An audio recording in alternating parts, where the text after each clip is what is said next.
Vous voulez la méthode pour être sûr de réussir tous vos projets et être sûr de ne rien oublier? Je vous dis ça de suite.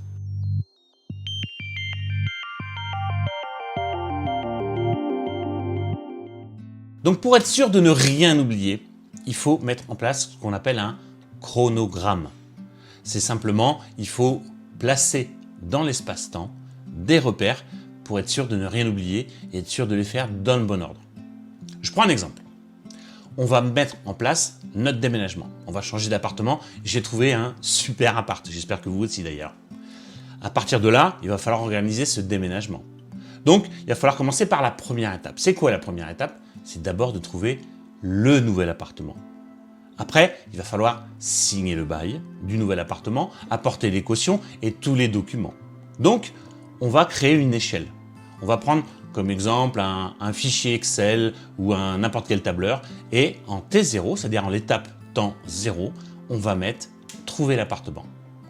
En étape 1, on va mettre signer le nouveau bail. En étape 2, apporter les papiers de caution.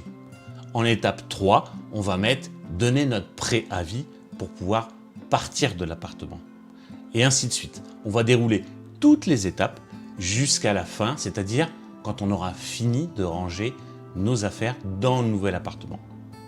Alors, il y a aussi ce qu'on appelle des interdépendances. C'est-à-dire que je ne peux pas recevoir les clés de mon nouvel appartement si je n'ai pas contractualisé, par exemple. Je ne peux pas ranger les cartons si je ne les ai pas faits. Donc, il y a tout un tas de sous-étapes qu'il va falloir mettre en place pour être sûr de rien oublier. Donc ça, le plus tôt vous commencez dans ces étapes-là, le plus sûr vous êtes sûr de ne rien oublier. Donc, on va créer toutes les étapes et les différentes sous-étapes. Et on va même zoomer sur des étapes qui demandent plein de sous-étapes. Par exemple, ranger les cartons. Donc, ranger les cartons, c'est une étape. Mais il y a s'organiser pour le rangement des cartons. Peut-être qu'il faut numéroter les cartons, faire une liste. Peut-être qu'il faut mettre sur le carton la pièce sur laquelle il est destiné. Peut-être qu'il faut définir quel objet va dans quel carton. Enfin voilà, dans l'organisation, trouver le scotch, le carton, enfin voilà. Les papiers bulles, est-ce que vous le faites vous-même? Est-ce que c'est un déménageur?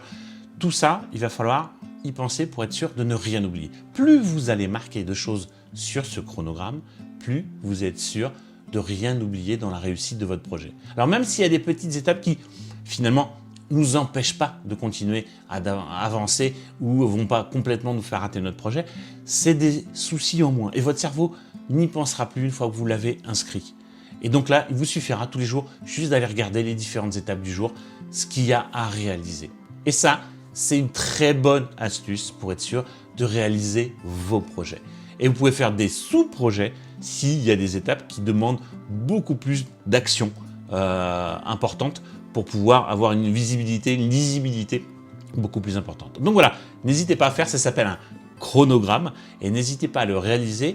Faites-le, dites-moi si vous l'avez fait, ce que ça vous a apporté et dans quel cas vous l'avez mis en place. Et je suis sûr que c'est une très bonne astuce pour réaliser tous vos projets. Je vous dis à bientôt.